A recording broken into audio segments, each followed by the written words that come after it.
Бұл қазақша кино шоу арнасы арнаға жазылып пікір қалдырып белсенді болыңыз. Біз бүгін тағы белгілі бір дорамаға тоқталамыз. Ең үздік дорамалардың бірі. Фильмнің атауы «Плохие парни» деп аталады. Оңтүстік Кореяның танымал қылмыстық драмалық телехикаясы.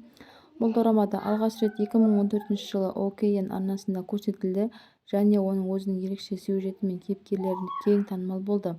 Фильмнің сюжеті дораманың негізгі оқиғасы бір топ қылмыскерлердің қоғамға қауіпті қылмыскерлерді ұстау үшін бірігетінін баяндайды. Басты кейіпкер детектив Огу Тхах. Ол полицияда жұмыс істейтін, бірақ өзінің агрессивті әдістері үшін уақытша жұмыстан босатылған. Огу Тхах топтың жетекшісі. Жұмыс істеу әдістері қатал. Юмин Йон полициядағы детектив, әділдікке адал қызмет етеді.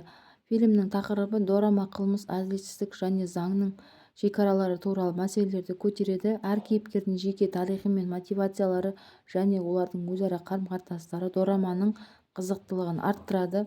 «Плохие парни» ОКН арнасының ең танымал жобаларының бірі болды. Көрермендер мен сыншылардың жоғары бағасын алған. 2017 жылы бұл дораманың жалғасы ретінде «Плохие парни мир безумия» екінші маусымы шықты. Бұл дорамаға қызығушылық танытып көрем деп шешім қабылдасаңыз, оның қызықты әрі шиеленіскен оқиғалары сізге ұнайтыны сөзсіз.